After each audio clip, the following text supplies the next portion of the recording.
Since the pandemic began in 2020, many lives have changed exponentially. Job security has dwindled, and the number of people living in poverty is increasing. But there are members of the public in all corners of the world who have dedicated their time to local communities, supporting the people who need it most. To celebrate these heroes, we travel down to Saltburn by the sea to meet one of the TEESside Heroes.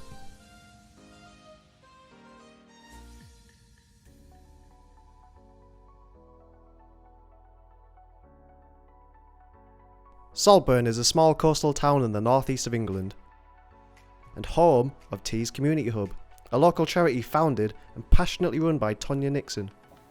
Onwards and upwards. To fully understand what goes on at Tees Community Hub and the journey they've been on, we spoke to Tonia herself. So my name's Tonia Nixon and I founded the charity Tees. I've got over 40 years experiences working within charities and as a volunteer. From the age of 7 I started volunteering. And what I noticed was that a lot of the charities weren't sharing information, they weren't sharing resources. A lot of them were mirroring what other people were doing. So I wanted to set up a charity which Tees means together. So together we speak, we communicate, we engage with each other, we share resources, share information, we encourage each other to go the next step, and then we support each other. So not just with the other charities and the other agencies, but with the people we support also. So basically, we started off with period poverty. If you'd like to come through. Right, so period poverty is women can't afford menstrual products, so you make do, whether it's toilet roll rolled up, rags. It's always been there. You were paying 5% luxury tax on period products, but you don't pay it on a razor. You pay more money to have a pink product than you do a blue product, called the pink tax. So the tax females more than the tax men. So period poverty originally, they wanted to get rid of the 10% luxury tax on period products because we don't choose to bleed. Do you know what I mean? Don't have a choice. And so it was a case of, if you've got 4 girls and the mum in that a family, you're talking 40, 50 quid a month. People don't have that sort of money. They have to make do. The government took away the tax last year, and they now provide period products within women and girls. That's the term they use, which is wrong because men bleed too. So if you've got transgender people, you've got to be very aware not to use the term women and girls. So basically now the government put it in secondary schools and places of education, but not into primary schools and not into other areas. So this week I got a phone call from a friend who's got a daughter who's 8 in the little school. There's only one period bin in that. So you have a row of toilets, but there's only one period bin. She was 8 when she started the period. So she's got to queue up to get into the toilet that has the bin in it. And there's no products in the small schools. So she's got to take hers with us. And in the bigger schools, it's a Catholic school actually, they've got to go and ask. And when they go and ask, they give them one. Not one box. They give them one pad or one tampon. And when it was questioned, and it was questioned by the parent, why aren't you giving my daughter products? And they said, we've got hundreds of them. Because they're getting them free from the government. So why aren't they freely available? You shouldn't have to ask. The point is, it's degrading having to ask. So that's where I came in. So I'll show you where our period products are. So do you not only give away the donation items, but also sell them as well? Yeah. We can't sell period products because they're donated for free. So Celia set up Hey Girls, and her model is buy one, give one free. Hey Girls is a company that strives to make sanitary products more accessible to anyone who needs them. They even have a campaign to encourage dads to become more involved and supportive for their daughters, that's promoted by famous actor Michael Sheen. Actually says, okay, we know our daughters, we know what they like to eat, but do we know what products they like to use? We might be dads, but we need to know. Let's not leave dads out of the bloody conversation. So at Tees, we take in anything that can be donated, gifted, or sold on to raise funds to keep us functioning. So we run a number of campaigns. We run period and incontinence poverty. So we take in, we have donation points right across Redcar in Cleveland. If you go into a supermarket and you see a red bin with Tees sticker on, that's where you can donate period incontinence products or even toiletries. You buy it, drop it in the bin, and we collect on a weekly, 2 weekly or monthly basis, depending on which site it's in. And the weirdest thing was, people said if you put them out in boxes, they'll steal them, but they never ever did. If you go in a supermarket, you'll see boxes open of these products, and they've taken 1 or 2 tampons out. They haven't nicked the whole box. They've took 1 or 2 pads out. That's how bad it is. Do you know what I mean? That they're having to steal a pad. So we make sure they're available. When COVID hit, we were very, very aware that there was people being sent home from hospital, end of life, with no access to incontinence products. A gentleman I got a phone call from had been taken into a hospital with bowel cancer.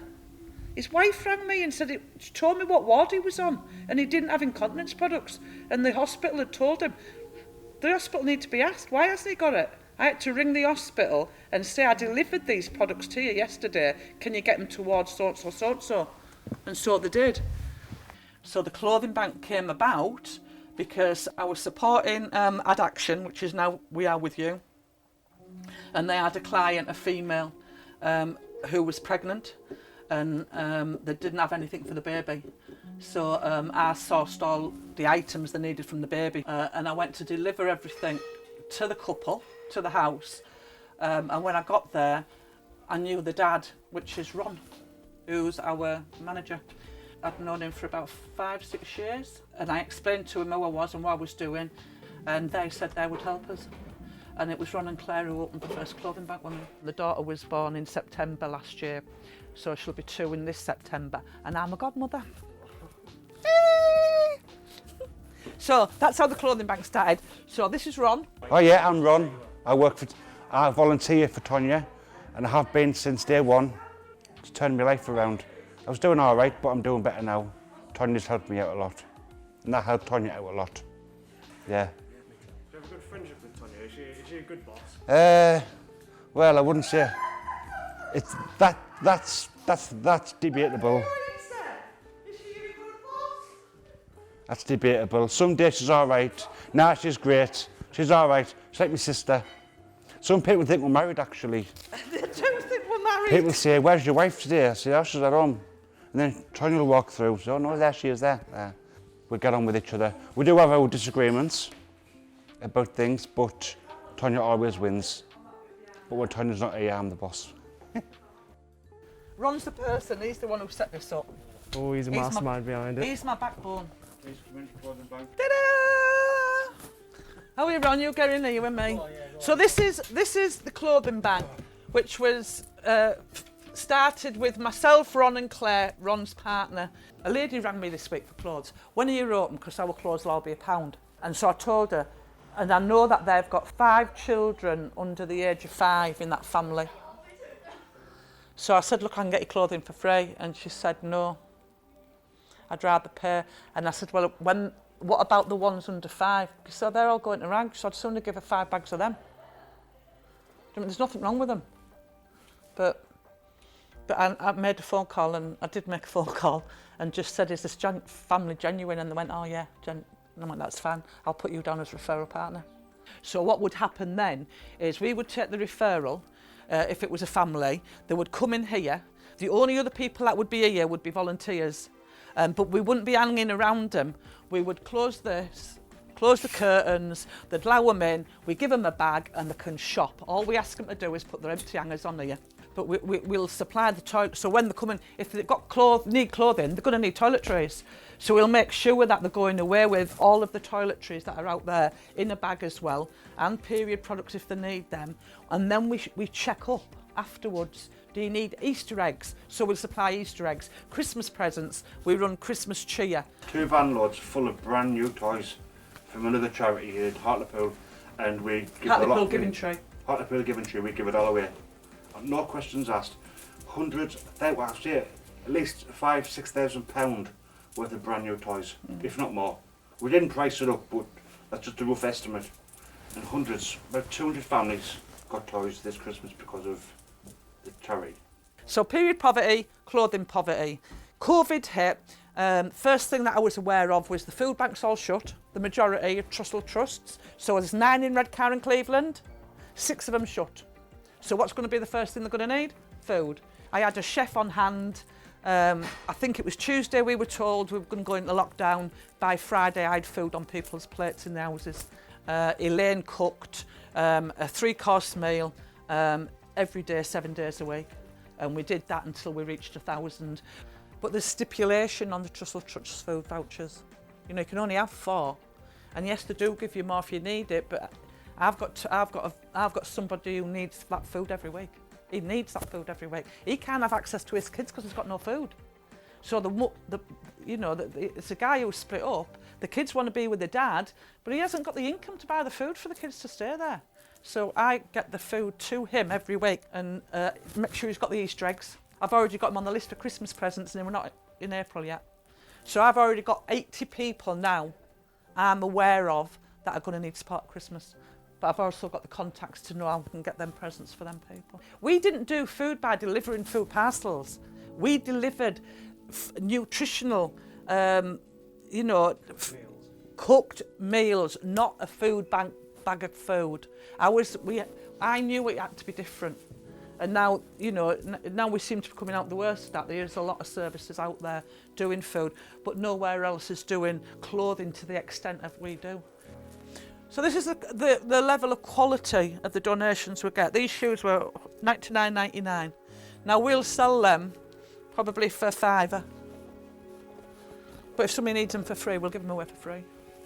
We have suits, men's suits, which obviously we make probation and everybody aware of. If people need a suit, the worst is for a funeral. Don't cry. So we had a couple come in and she was having twins and one of the children died.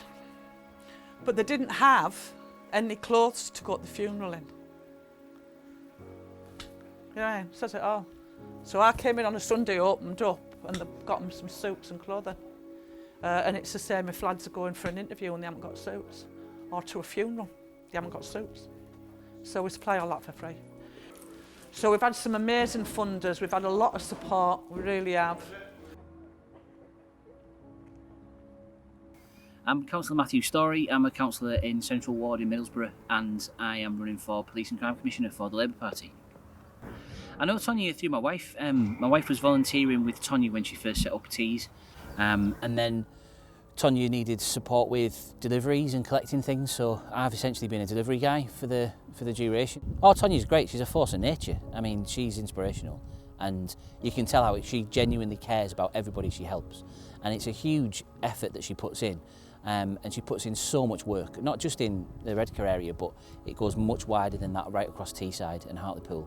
Like, how would you compare the charity work you do now versus pre-COVID? Between, I would say, between 5 to 10 years before anything gets back to... It's you think? poverty, yeah, because the people that have been affected are the people who've worked all their lives. It's not the people who've been on the dole, they're used to having out. It's the people who are self-employed. They've literally just taken their livelihoods away from them people. You know, we've got men coming to us. Are you aware of the suicide rate in Redcar and Cleveland? So before COVID hit, Redcar and Cleveland was 68% higher than the national average before COVID hit. That's Redcar and Cleveland, not Middlesbrough, not Stockton, not Darlington, Redcar and Cleveland. 68% higher than the national average, just statistically, on the government website. Do you know how much it is now? Redcar and Cleveland, 220% higher. Suicide. Men committing suicide, women committing suicide.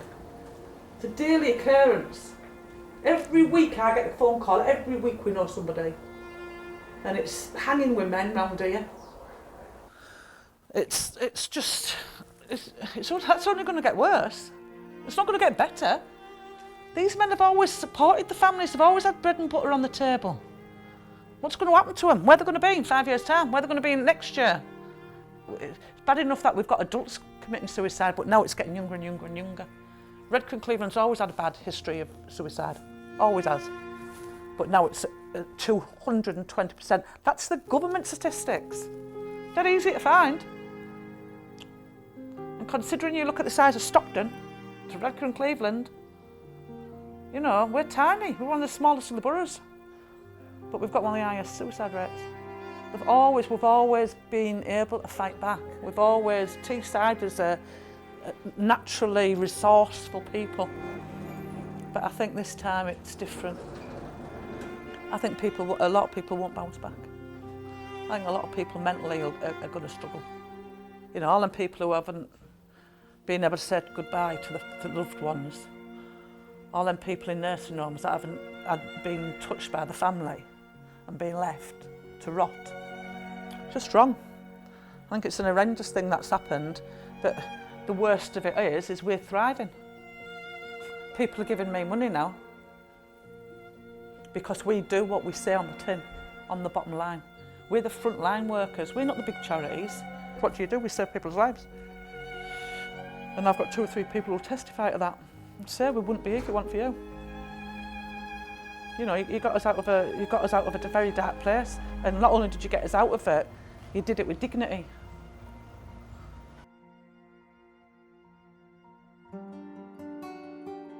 Oh, and I won an award. Do you want to see I'm a real star? Da-da-da. This is TEESside Hero Award. Middlesbrough Philanthropic Society awarded me this lovely award. Oh, it's got my name on, look. This lovely award for the work I do within the community, helping people. It's nice to see an actual face, isn't it? Yeah.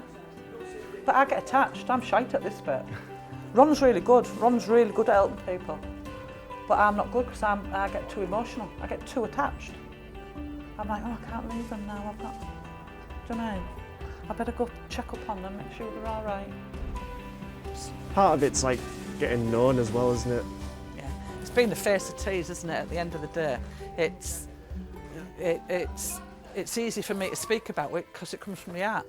I know exactly what I'm saying because I've been there, because it's my baby. Do you know what I mean? And you know, the amount of people we help, and the family. You know, all these are my family. You know, Ivy's my goddaughter. Ron and Claire I class as my brother and sister. And all the volunteers, we class them as family. And the volunteers come and go, do you know, but some stay. Well, thank you guys for coming today and filming in, I can't say that word, filming in us. I'm sorry I haven't spoken to you, but I'm sure Ron's kept you well informed and amused. They said, what are you getting for your birthday of Tonia? I went extra hours. Yeah, more work. So we have been appealing for volunteers because we're desperate. The reason we're only trading 3 days a week is because we haven't got enough volunteers. Oh, that's Mavis the Moo. She's the Moo dog. She's a volunteer as well, very important volunteer. Come on, Moo. You be shocked, dog. You can contact us on Facebook, Tees TS10, or Tees Community Selling on Facebook, or again at our website. Email is teescommunity@gmail.com. So if you want to get in touch with us there over a donation or volunteering, feel free to do that. That'd be absolutely amazing. So yeah, it's a good service and we have a good team. And I'm very, very tired. It's a big job. And there's some stories to be told out there, do you know? But it's what we choose to do, it's what we volunteer for. And what makes Tees a family. Everybody who volunteers here, you know, we all feel it like, you know, we're all equal. There's no bosses here. You know, we all get our hands dirty. I might be the CEO and the founder of the charity, but I don't get any different to anybody else. In fact, I probably work harder than everybody else because everybody expects me to. But yeah, it's a hard job. Face of Tees. Little Tees family.